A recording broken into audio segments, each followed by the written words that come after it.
सभी छोटे बड़े श्रोताओं को सुनीता भटनागर का प्यार भरा नमस्कार। ऑडियो स्टोरीज के हमारे चैनल कहानी जगत में आप सभी का स्वागत है। हिंदी कहानियों की श्रृंखला में आइए आज सुनते हैं प्रत्यक्षा जी द्वारा रचित कहानी कैंचुल। काही हरे चमड़े से मड़ी एक डायरी थी जिसके पन्नों की किनारियां सुनहरी थीं। उनके भीतर दर्ज थीं कुछ बातें, जैसे दराज में नेप्थलीन की गोलियों की बासी बोसीदा महक चीजों में रच बस जाती है, वैसी ही रची हुई।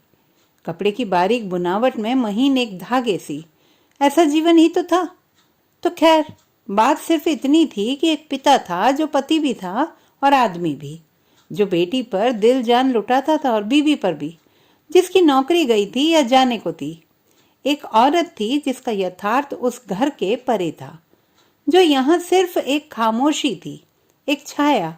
और इन सब को देखती एक 5 साल की बच्ची थी जो फट फट बड़ी हो रही थी, इतनी बड़ी, इतनी तेजी से, जो जितना प्यार करती थी उससे ज्यादा नफरत करती थी। डायरी में ये 3 बातें बिल्कुल शुरुआत में हरी स्याही से लिखी गई थी। डायरी हर किसी से छुपा कर महफूज रखी गई थी। हरी स्याही में लिखे डायरी के अंश। उनको गए लगभग 1 साल होने को हुआ, और अजीब बात यह है कि उनका जाना मुझे उनके और करीब ले आना था। बाकियों के साथ ऐसा नहीं है। उनके लिए रोजमर्रा के जीवन के तुच्छ दोहराव ने प्यार के तीखेपन को बहुतर कर दिया था। किनारे की जमीन एक दूसरे में हिलती मिलती प्यार और नफरत की सीमाओं में लगातार घुसपैठ करती, और इस तरह उनके जाने ने उनके दिल और दिमाग को किसी चाकू की तरह काटते दर्द से मरहूम कर दिया था। लेकिन मेरे साथ ऐसा नहीं था। मेरे लिए प्यार का समय वहीं थम गया था जिस पल मैंने उनको अंतिम दफे देखा था। मेरा प्यार उस वक्त के ऊपर नाचता, घूमता, चमकता उस समय में अडिग हो गया था। मेरी आंखों में आंसू कभी भी बेसाख्ता चले आते हैं। कल ही पुराने कागजातों की पड़ताल में उनको लिखी एक चिट्ठी दिखी। रात के 2 बजे हैं। मुझे नींद नहीं आती। आजकल किसी भी बुजुर्गवार को देखकर मेरे भीतर ममता उमड़ती है। कंठ से कोई नदी हरहरा कर बहती है, छाती तोड़ती हुई। सफेद बाल और झुर्रियों वाली त्वचा देखते ही एक बार चेहरा सहला देने की इच्छा होती है। पापा, आपके लिए क्या क्या नहीं किया। आज अभी सब कर दूं, सब। शाम को लौटते समय गाड़ी के ठीक आगे छड़ी के सहारे चलते उन बुजुर्ग को देखकर देर होने के बावजूद हॉर्न नहीं बजाया था, सिर्फ गाड़ी धीमी कर रोक दिया था। उन्होंने पलटकर मुड़कर देखा था, फिर धीमे से आभार में और शायद अपने बेसहारेपन की शर्मिंदगी में मुस्कुराए थे। मेरी आंखें भीग गई थीं। उसको उठाती हूँ, उनिंदी आंखों से भर्राई आवाज से मुझे पूछता है, क्या हुआ? और फिर खींच कर बाहों में भर लेता है। दुलार से चुमकारते हुए कहता है, अब सो जाओ। मैं परे धकेलती हूँ गुस्से में, मुझे बच्ची समझाए, बात करो मुझसे। मेरी आवाज फंसी हुई कमान है। वो उठता है, पानी पीता है, चप्पल पैरों में फंसा कर बाहर बरामदे की कुर्सी खींचता है। आओ बैठते हैं। रात रानी की बेल महक रही है। चांद की रोशनी धीमे धीमे गिरती है। सब तरफ सन्नाटा है, सिर्फ मेरी सांसें बोलती हैं। मैं हथेली में धड़कती एक नब्ज को थाम कर कहती हूँ, प्यार से, तुम क्या समझते हो? मेरे अंदर बदहवास परिंदों का शोर है। प्यार कोई जिंदा चीज है जिसकी अपनी उम्र होती है? मैं नहीं मानती। तुम चाहे जो कहो। अंधेरे में अचानक कोई रोशनी एक पल को लपकती है, गायब होती है। रेल की सीटी कौंधती है, फिर डिब्बों की धड़धड़ाहट और उनकी खिड़कियों से चौकोर भागते रोशनी की सीढ़ियां जमीन पर एक तेज रेखा खींचती विलीन होती हैं। रेल का सफर मुझ में एक टीस भरा अवसाद भर देता है, एक आश्वस्ति भी। जीवन आखिर एक यात्रा ही तो है। जो लोग इस दुनिया से चले जाते हैं, सफर में हमसे आगे हैं, बस हमारी भी ट्रेन चल पड़ी है। उसकी आवाज दब जाती है। मैं एक पल को सिहर जाती हूँ। किसी प्लेटफॉर्म पर बिछड़े हुए लोगों की भीड़ दिखाई देती है। वो अलग खड़े हैं, सफेद कपड़ों में, हंसते हुए, जैसे हमेशा हंसते थे। मेरे अंदर दुख का एक ग्लेशियर है जो हर वक्त धीमे धीमे पिघलता है। भीतर एक नमी बनी रहती है, हमेशा मीठी सी नमी। दिन का आलम कुछ और होता है, रात का कुछ और। सब चीजें तब अपना स्वरूप बदल लेती हैं। पेड़ बदल जाता है, चिड़ियों का शोर बदल जाता है, घर के फर्नीचर्स ठहर कर तौलते मापते साए बन जाते हैं, खिड़कियां बंद हो जाती हैं, एक बाहरीपन उतरता है। सूरज डूबते ही मेरी खुशियों पर अंधेरा सा पड़ जाता है, मेरी सांस हदबद छूटती है। बाहर सायादार पेड़ झूमता है, चिड़ियों का एक शोर मचाता हुआ झुंड उसकी फुनगियों पर आ टिकता है। आयशा एक पल को झांकती है, दरवाजे की ओर से इत्तिला देती है, टेबल लगा दिया, अब जाती हूँ। इस छोटे से शहर के पुराने से बंगले में सांझ प्रेत छाया सी उतरती है, उदासी का ऐसा मनहूस आलम कि दम घुट जाए। बीच रात का आलम कुछ और होता है, सारंगी के उदास धुन जैसा, पर शाम डूबती सांसों की बेकल अफरा तफरी होती है। हरी स्याही में लिखे डायरी के अंश। मैं अपनी आत्मा में छाले महसूस कर सकती हूँ। वो मुझे देखकर हंसते हैं, उनकी आंखों के किनारे हंसी की रेखाएं नाचती हैं। मुझे तकलीफ होती है, मुझे बेसहारेपन का एहसास होता है। मैं शिकायत करती हूँ, आपने मुझे धोखा दिया। मेरी आवाज़ छोटी बच्ची की आवाज़ है। मैं उनसे कहती हूँ, हमेशा सफ़ेद पहना कीजिए। वो कहते हैं, छोटी बच्ची अपने बाल झाड़ लो। मैं उठती हूँ दिशाहारा, जैसे कोई चिड़िया अनजाने आकाश में उड़ती हो। वो किसी भी समय से ज्यादा अब मेरे साथ हैं। उनका जाना आखिरकार उनका मेरी तरफ आना ही तो था। मैं दर्द में नहाए उस चेहरे को परे ठेलती हूँ और हाथ आगे बढ़ाकर उस आवाज को छूती हूँ जो हर दम मुस्कुराती थी। उसका कहना है कि प्यार करना और पसंद करना दो अलग चीज हैं। प्यार करते हुए भी आप किसी को सख्त नापसंद कर सकते हैं, जैसे अपने माता पिता को।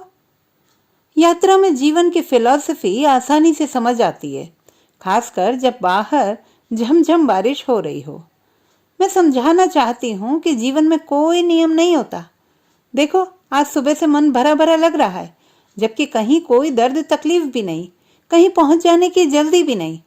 तुम्हारी कही बातें तक मुझे बहकाती नहीं है। अब कॉफी के प्याले पर लंबी धारियों को छूते मैं लंबे अकेले दिन के वहशीपने को सोचती हूँ। बाहर अगर बारिश होगी, मैं पत्तों से गिरते पानी को देखूंगी। वो देर रात को आएगा, मैं बेचैन बरामदे में टहलूंगी। आयशा भीतर से मुझे अपलक देखती है, अचानक कहेगी, आज जल्दी चली जाऊं भाई साहब, मेरी बेटी बारिश से डरती है। उन्होंने संभाल कर रखा था 10 साल की बच्ची की लिखी चिट्ठी को। प्यारे पापा, आप कहाँ हैं? मुर्गी का बच्चा कैसा है? उसको मेरी तरफ से रोज चावल खिलाइएगा और मेरे पौधे को पानी भी। यहाँ कबूतर ने 2 अंडे दिए हैं। पिन्नी का कछुआ कल बाल्टी में गिर गया था, मरा नहीं लेकिन उलट गया था। मग से भरकर उसे निकालना पड़ा था। आप कब आएंगे? ऑडिपस का उल्टा क्या होता है? मैंने उससे पूछा था। Electra complex. अपनी साइको एनालिसिस कर रही हो? मैं खुद को पढ़ती हूँ आजकल। चश्मा नाक पर सरकाते हुए मैंने गंभीरता से कहा था। बेड लाइट की रोशनी में उसका चेहरा पत्थर और कालिक का बना दिखता था। पीछे दीवार पर उसकी छाया अपने में मशगूल थी। कमरे में रोशनी का सिर्फ एक टुकड़ा था। थोड़ी देर में उसकी नाक बजने लगी थी। रात के बियाबान में किताब में नाक घुसाए मैं धीमे धीमे सिहरती थी, जैसे पूरी छाती में धुआं भर गया हो। उसने बिफर कर कहा था एक दिन, तुम कभी भी खुश नहीं रह सकती। मैंने कहा था, मुझे अपनी माँ से नफरत है। उसने कहा था, तुम्हारे अंदर फजूल की शिकायतों का पुलिंदा है। मैंने कहा था, आखिर उन्होंने कब क्या किया है मेरे लिए? तुम अपने पिता की वजह से नफरत करती हो उनसे, मैं पापा से बेहद। इसमें तुम्हारी माँ का क्या दोष? तुम कुछ भी नहीं समझते, मुझे भी नहीं। मैं हिस्टेरिकल हो रही थी। मेरे होंठों के कोनों से झाग निकल रहा था, मेरा बदन कांप रहा था। उसने शांत होते हुए कहा था, तुम्हारी माँ एक बेहद भली औरत है। उस वक्त मैंने उससे भी बेइंतहा नफरत की थी। मेरी छाती कट कट कर गिर रही थी। मैंने फुफकारते हुए कहा था, जब मुझे उनकी जरूरत थी, कहाँ थी वो? नॉट लाइक पापा, your father was a dreamer. मैं रोने लगी थी फूट फूट करके। उसने मुझे बाहों में भरकर चुप नहीं कराया था। मुझे तौलती गहरी नजरों से देखता हुआ बाहर निकल गया था। पीछे के जंगल में टहलते हुए मुझे पहली बार इस शहर से अपनापन हुआ। बड़े पुराने पेड़ और झाड़ झंकाड़ के बीच नम छाया में सुस्ताते आवारा कुत्ते, किनारे की 2-3 झुग्गियों के सामने सूखते कपड़े, औरतें मुड़कर मुझे भौचक देखते हुए और मेरे कुछ पूछ देने पर फिक्क से हंसती हुई। दिन भर मैं चली थी, शाम को धूल से अटी लौटी थी। बरामदे में सिगरेट पीते वो मेरे इंतजार में था। कुछ खास कहा नहीं, बस इतना कि आयशा को कम से कम बता दिया करो कहाँ गई थी। आयशा ने वहीं पैर धोने का पानी ला दिया था। मैं झुकी अपने तलवे रगड़ रही थी। खट, उसने अपने फोन से मेरी एक फोटो खींच ली थी। बाद में कभी उसका एक प्रिंट निकाला था जो यहाँ वहां होते शायद डायरी के पन्नों में खो गया था। पापा की एक तस्वीर मुझे याद है, बड़े से फ्रेम के चश्मे में ऊपर देखते और शायद कैमरा सामने पाकर अचानक मुस्कुराने के ठीक पहले का चेहरा। माँ की भी एक तस्वीर याद है मुझे, लेकिन मैं याद नहीं करना चाहती उस दूसरी शक्ल को जो उनके साथ खड़ी है। हरी स्याही में लिखे डायरी के अंश। उन्होंने मुझे सटा लिया, मेरे बाल सीटे, मेरे माथे को चूमा। मैंने अपना चेहरा ऊपर उठाया, फिर उनको वापस चूम लिया ठीक उनके होंठों पर। वो हंसे, फिर मुझे अपने से अलग किया, तुरंत वापस करीब खींचा, मेरी कांख में गुदगुदी की। मेरी हंसी अफरा तफरी में छलक रही थी, टूटते झिलमिलाते पानी की तरह। मैं पूरे 5 साल की थी। तुम उनको पसंद नहीं करती? उसकी आवाज में अचानक समझ आ जाने वाला ज्ञान था। ऐसा नहीं है, मैं उनको प्यार करती हूँ। हाँ, प्यार करती होंगी, लेकिन पसंद नहीं करती। अरे, ये क्या कह रहे हो? मैं डिफेंसिव हुई थी, फिर हंसने लगी थी। क्या बेकार की बातें करते हो तुम बिना? वो मेरी कुर्सी के पीछे जा खड़ा था। उसने झुककर मेरे बाल समेटे, मेरी खुली नंगी गर्दन पर अपनी उंगलियां फिराईं। सुनो, मैं कुछ दिनों के लिए बाहर जा रहा हूं, तुम ठीक तो रहोगी? मेरी आंखों में अचानक आंसू उमड़ आए। मैंने उसके हाथ कठोरता से थाम लिए। मुझे ऐसे अकेले छोड़कर मत जाओ, मुझे अपने पर भरोसा नहीं। मैं दिन निकाल लूंगी, निकालती रही हूं ना। पर रात? पापा दूर चले गए थे, बहुत दूर। सिर्फ चिट्ठियां थी, लंबी चिट्ठियां। मैंने उनकी एक भी चिट्ठी संभाल कर नहीं रखी। मैंने सब कुछ खो दिया, बचपन के साथ सब कुछ। उन्होंने मेरी सब चिट्ठियां सहेज रखी थी। मेरे बचकाने आई लव यू पापा, डियरेस्ट कार्ड्स, मेरी आड़ी तिरछी लकीरें, मेरे टॉफी रैपर्स, मेरे हाइट चार्ट। मैं उन्हें कुछ भी पोस्ट कर देती थी। जब चिट्ठी ना लिखी हो तब रफ कॉपी का एक page, drawing sheet, loose paper पर पेंसिल की चित्रकारी, छोटे पुर्जे, कुछ भी। बच्ची जूते पहन कर आओ, हम घूमने चलेंगे। बच्ची दवाई खा लो, फिर मैं तुम्हें अपने से सटाकर सुला दूंगा। बच्ची, मेरी प्यारी बच्ची। वो मुझे खींच कर सटा लेते और मेरे बाल सहलाते। उनकी आंखों से आंसू की एक बूंद रिस जाती। आप रो रहे हैं? नहीं बच्ची, मेरी आंख दुखती है। वो मुझे देखकर मुस्कुराते। मैं उनकी कनपटी को देखती और पूछती, आप बूढ़े तो नहीं हो जाएंगे? नहीं बच्ची, मैं कभी बूढ़ा नहीं होऊंगा। देखो, मेरी कनपटी पर झुर्रियां नहीं है, मेरे बाल काले हैं। फिर हर सुबह मैं उनकी कनपटी पर उंगली फिराकर देखती। चिकनी त्वचा। वो धीमे से मुस्कुराते और मुझे प्यार कर लेते। उनकी त्वचा निस्तेज हो गई थी, जर्द पीलापन और कान के पास झुर्रियों का जाल। आपने मुझसे झूठ कहा था पापा। माँ का चेहरा एक दमक से भरा रहता, जबकि वो हर उम्र में जवान थी, एजलेस। उनके बाल भी काले थे, बिना रंगे हुए। उनके कपड़े हमेशा कलफ लगे सलीकेदार होते।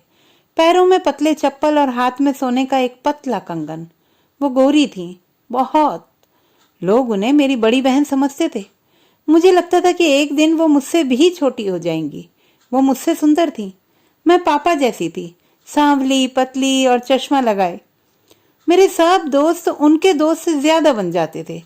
मेरे दोस्त सिर्फ पापा थे। पापा जो बहुत दूर रहते थे और छुट्टियां खत्म होने पर लौटते वक्त स्टेशन पर अंधाधुंध सिगरेट पीते थे। उनके जाने के बाद मैं उनके तकिए पर मुंह गड़ाए उनकी खुशबू सूंघती थी। रात मुझे खराब सपने आते कि पापा मर गए हैं। सुबह उठकर मैं खुश हो जाती थी, इसलिए कि किसी ने बताया था कि मरने का सपना झूठा होता है।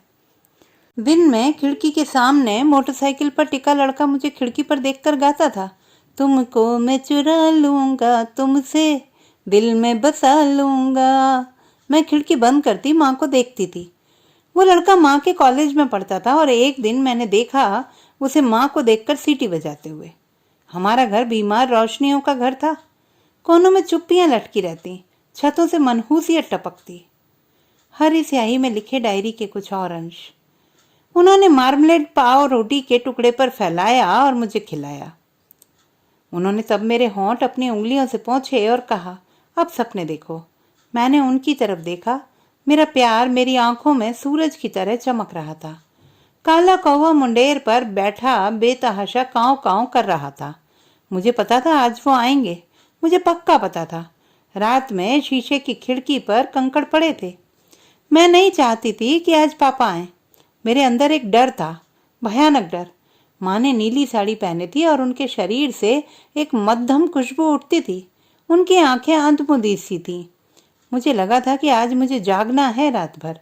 मेरे जागे रहने से खतरा टल सकता है। मेरी छाती धड़ धड़ ऐसे धड़कती थी जैसे फट जाएगी। बीच रात नीम बेहोश आलम में मैंने एक चीख, एक कराहट सुनी थी। फिर तुरंत माँ की आवाज आई थी, कुछ नहीं बच्चे, सब ठीक है, तुम सो जाओ। पुराने कागजात खंगालते एक अखबार की कतरन दिखी थी और एक अधफटी तस्वीर। किसकी तस्वीर थी और किस खबर की कतरन, मुझे उन सरोकारों की कोई खबर न थी। कोई मौत, कोई टूटी जिंदगी, क्या पता किसकी। मेरी बात पर ध्यान दो। ये कौन आदमी है जिसके साथ मैं समय बिता रही हूँ? मैंने आश्चर्य से देखा था उसे। तुम्हें लगता है मैं किसी छोटी चीज को पकड़े बैठी हूँ? तुम उनको कब माफ करोगी जबकि उन्होंने कुछ किया भी नहीं है? तुम कुछ नहीं जानते। मैं बिफर रही थी, फिर एकदम ठंडी पड़ गई थी। माँ के शरीर से उठते उस मध्यम खुशबू को मैं कैसे एक्सप्लेन कर सकती हूँ? और पापा जो उस बच्ची के बच्चे थे? हरी स्याही में लिखे डायरी के अंश। वो मेरी तरफ लड़खड़ाते बढ़े थे और मुझ तक पहुंचते लहरा कर गिर पड़े थे। मैंने उन्हें मजबूती से थाम लिया था। उसी वक्त मैं उम्र दराज हो गई थी। वो रो नहीं रहे थे। उनका शरीर सूखे बंजर रुदन में हिल रहा था। मैंने उनका माथा थामा था और बेसिन में उन्होंने अपने को खाली कर दिया।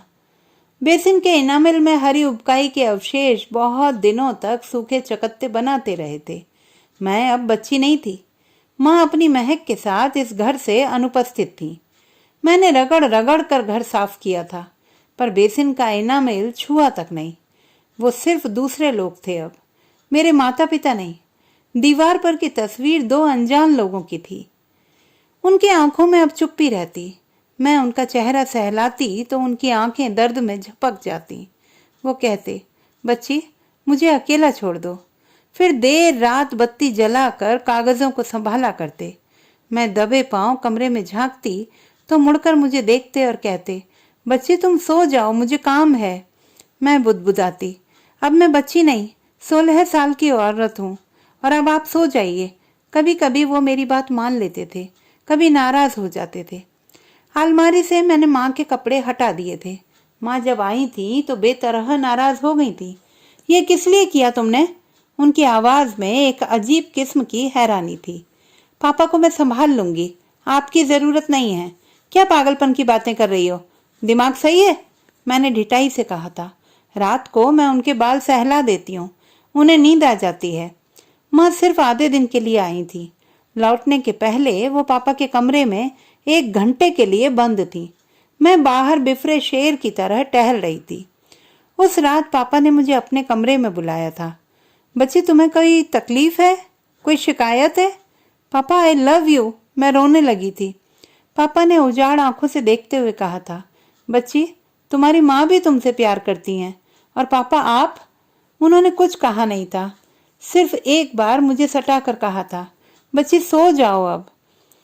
तुम्हें कभी ऐसा लगा कि तुमने पूरी स्थिति गलत पकड़ी हो? मेरी आंखों में मक्कारी थी।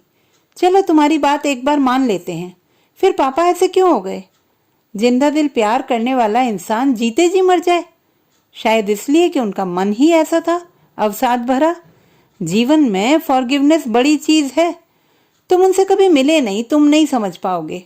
तुम उस बच्ची को कहाँ देख पाते हो जो खिली धूप में पिता की गोद से दुनिया देखती है, और उसको भी नहीं जो पिता की माँ बन जाती है। तुम कहाँ जानते हो कि वो मेरे मांस मज्जा रक्त में है, जैसे मैं उनके में थी। हमारे बीच प्यार कहाँ था, समझदारी कहाँ थी? हमारे बीच सिर्फ मेरे कॉम्प्लेक्सेस थे, ऐसा वो कहता था। उसकी लड़ाइयाँ ठंडी लड़ाइयाँ होती थी, अलग और दूर रहकर लड़ी जाने वाली। उसमें बर्फ सा ठंडापन था। उसमें शायद पापा के तत्व मौजूद थे। मैं आग सी लहकती थी। पिछले दिनों केले के पेड़ के पास कोई सांप निकला था। ड्राइवर और चौकीदार ने मिलकर मार डाला था उसे। आयशा लपकती झपकती आई थी मुझे बताने के लिए। पैरों के पंजों पर झुककर बैठते मैंने हल्के हाथ से छुआ था उसका शरीर, ठंडा, लिसलिसा, बेजान। उसके कुचले फन पर खून की पिचकारी थी। उन्होंने बहुत देर तक फेंका नहीं था उसे, लाठी पर लटकाए दिखाने आए थे। जरा साहब को दिखा दें। उसके साथ लड़ाई ऐसी ही थी, कुचले फन पर चोट खाए खून के निशान। हरी स्याही में लिखे डायरी के अंश। उनकी तस्वीर मेरे कमरे में लगी थी। धूप की किरणें खिड़की से बहती उनकी तस्वीर पर गिरती थी। वो मुस्कुराते से दिखते थे। अंततः केतली से भाप के छोटे बदहवास हकबक सांस छूटते थे। चाय की खुशबू कमरे में स्थिर लटक जाती थी। ये वही महक थी जो माँ पहनती थी। मैंने अलमारी से नीली साड़ी निकाली और अपने इर्द गिर्द लपेट लिया। अखबार की कतरन में एक छोटी सी खबर छपी थी। 17 साल की नाबालिग लड़की ने अपनी माँ की हत्या की। उसका कहना है कि उसकी माँ ने अपने प्रेमी के लिए घर छोड़ दिया। इसी सदमे से उसके पिता की मृत्यु हो गई थी। अधफटी तस्वीर में माँ अपने कॉलेज के छात्र के साथ डिपार्टमेंट के किसी फंक्शन में हंसती हुई दिखाई दे रही है। इस बात को वो मानने से इनकार करती है कि माँ दूसरे शहर तबादले पर गई थी। जाना जरूरी था। पिता अपनी नौकरी कुछ दिन पहले खो चुके थे। घर चलाने के लिए उनका नौकरी करना जरूरी था। पिता मानसिक अवसाद के शिकार थे। मैं उस साइकेट्रिस्ट से नफरत करती हूँ जो मुझे बच्चे की तरह ट्रीट करता है। मैं औरत हूँ, भरी पूरी औरत। वो मेरी तरफ देखता तक नहीं। मुझसे बात करते हुए बाहर खिड़की से देखता रहता है। पापा आज फिर सपने में आए थे। कहते थे, बच्ची तुम प्यारी बच्ची हो। उनकी हंसी वही हंसी थी। मैं आईने में देखती हूँ उस पीली दुबली लड़की को। आंखों के नीचे स्याह धब्बे हैं, कुहनी निकली हुई है और गले की हड्डी भी। फिर उस औरत को देखती हूँ। उसकी पीठ ब्लाउज के नीचे अश्लीलता की हद तक मांसल है। उसकी छाती भरी भरी है। लड़की आईने के सामने अपने कपड़े उतारती है। उसके स्तन छाती पर 2 नन्हे फूल हैं। लड़की अपनी हथेलियों में फूल भरती है। हाथ अब भी भरा नहीं है। माँ पेट के बल लेट कर किताब पढ़ रही हैं। ब्लाउज के बड़े गले से उनका भरपूर वक्ष फटा पड़ा है। लड़की की इच्छा होती है कि उनको झकझोर कर उठा दे और तेजी से उनको कपड़े से लपेट दे। उसके मुंह से भद्दी गाली निकलती है, छिनाल। प्रकट में लड़की कुछ कहती नहीं, सिर्फ आईने में देखती है। आईने में खिड़की का एक हिस्सा प्रतिबिंबित होता है। मोटरसाइकिल वाला लड़का गेट के पास वाले पेड़ के नीचे खड़ा है। पापा बरामदे में बैठे हैं। उनके सामने कागजों का अंबार है। वकील कहता है कि आपका केस कमजोर है, पर मैं भरपूर कोशिश कर रहा हूँ आप रीइंस्टेट हो जाएं। पापा अकेले हैं। मैं चाहती हूँ कि माँ पापा के साथ बैठें। माँ पेट के बल किताब पढ़ती हैं। लड़की नफरत करती है। हरी स्याही में लिखे डायरी के अंश। नफरत नाभि के भीतर का मोती है। उसकी महक धड़कती है ना चाहे तो भी। वो जंगली लतर है, बेतहाशा फलती है और नन्हे सफेद फूल झड़ते हैं। झड़ते ही राख हो जाते हैं। अंगार की दहक में चीते की आंख खौंतती है, उसके नख भी। भोर में चिड़ैया कितनी भोली दिखती है, कितनी निष्पाप। तुम बार बार पीछे क्यों लौटती हो? तुम जानती हो तुम्हारी माँ ने पिछले हफ्ते तुम्हें 3 बार खोजा था, हर बार निराश लौटी। और तुम जानते हो अगले महीने पापा की बरसी है। साइकियाट्रिस्ट का फोन आया था। तुमने पिछली दफा अपॉइंटमेंट मिस किया। मुझे इससे कोई फायदा नहीं दिख रहा। तुम समझते हो पापा का अवसाद मुझ में आ गया है। मेरे भीतर अंधेरा गिरने लगा था। पापा के जाने के साथ मेरे भीतर की रोशनी भी चली गई थी। वो हफ्ते भर के लिए फिर बाहर गया था। मैंने आयशा को रोक लिया था, रात यहीं सो जाना। भाई साहब, मैं अपनी बच्ची को भी ले आऊं? मेरी पलंग के पास फर्श पर पड़े गद्दे पर बच्ची को सुलाते उसने मेरी तरफ मुस्कुरा कर देखा था। फिर फुसफुसा कर कहा था, ये बच्ची मेरे मर्द से नहीं है भाई साहब। कमरे में अंधेरा था, सिर्फ बच्ची की सांस थी। बेड साइड टेबल पर एक इनलैंड था। दिन में आया था, मैंने अब तक खोला नहीं था। माँ एक औरत थी, मैं भी और आयशा भी, और एक दिन ये बच्ची भी। औरत ने अपने शरीर को छुआ, पानी में रोशनी झिलमिलाई। बच्ची की सांस मीठी खुशबू थी। पुराने अखबार, किताबें और फाइल्स के बीच वो डायरी भी, हर एक काही खोल से मड़ी डायरी भी रद्दी वाले के हाथ बिक गई। वो 5 साल की बच्ची अचानक औरत बन गई थी। उस साइकियाट्रिस्ट का नाम उसे मालूम पड़ गया था। उसने एक सेशन के दौरान उसे उदास आंखों से देखते हुए कहा था, तुम एक बेहद सुंदर औरत हो। ऐसा तो पति ने भी नहीं कहा था कभी। उस दिन सांझ के गिरने में एक संगीत था, दिल तोड़ देने वाला। औरत ने कुछ नहीं कहा था, बस निढाल लेट गई थी। वो भी उसके पास लेट गया था। उसने कहा था, मैं सिर्फ तुम्हें अपनी बाहों में थाम कर लेटना चाहता हूँ, बस, और कुछ नहीं, और सुबह तुम्हारे साथ जागना चाहता हूँ। औरत रोने लगी थी। उस आदमी की बाहों में लेटी रोती रही थी। आदमी उसके नमकीन आंसुओं को पीता रहा था। फिर अचानक कुछ वहशी उन्माद में अपनी पहली कही बात को झुठलाते हुए एक तीखेपन, हवस और छूट जाने के भय से भरा हुआ पागल उन्मत्त प्यार किया था। यह सिर्फ एक बार का प्यार था। मैंने कहा था, अब मैं ठीक हूं। उसने तौलती हुई नजरों से मुझे देखा था। तुम अब ज्यादा उदास दिखती हो, लेकिन ठहरी हुई। शायद मेरी कुर्सी के पीछे खड़े होते हुए उसने मेरे बाल समेटे, मेरी कनपटी सहलाई। खुश रहना। जवाब में मैंने कहा, सुनो, तुम शायद ठीक कहते थे, मैं भी अपनी माँ जैसी ही हूँ। फिर फूट फूट कर रोने लगी। मैंने पापा को दोबारा धोखा दिया हो जैसे। उसने मुझे समेट लिया। बच्ची, मेरी प्यारी बच्ची, मैं तुमसे प्यार करता हूँ, बहुत। मैंने चौंक कर देखा। पापा सफेद कपड़ों में मुस्कुरा रहे थे। आयशा की बच्ची चिड़िया जैसे फक फक कर रही है। उसके नर्म बाल उसकी पतली गर्दन पर चिपक गए हैं। मैं एक उंगली उसकी तरफ बढ़ाती हूँ।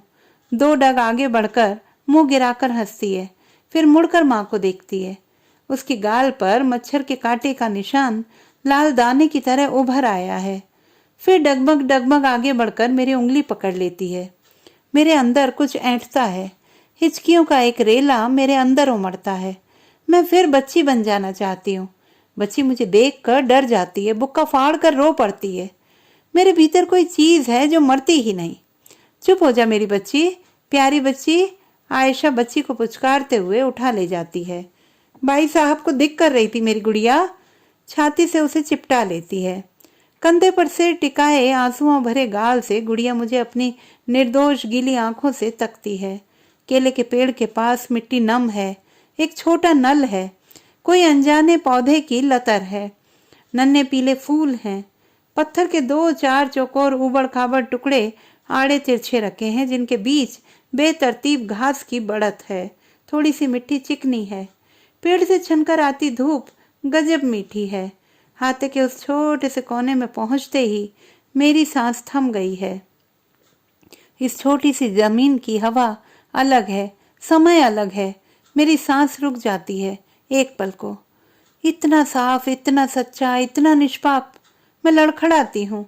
मेरी त्वचा में एक लहर उठती है, उदासी की पहले, फिर खुशी की। धूप नरम है और अचानक एक कौवा, एकदम काला कौवा, जाने कहां से उड़ता आकर बैठ जाता है नल के पाइप पर। भीगे जमीन पर चुपचाप मैं चुकमुक बैठ जाती हूँ।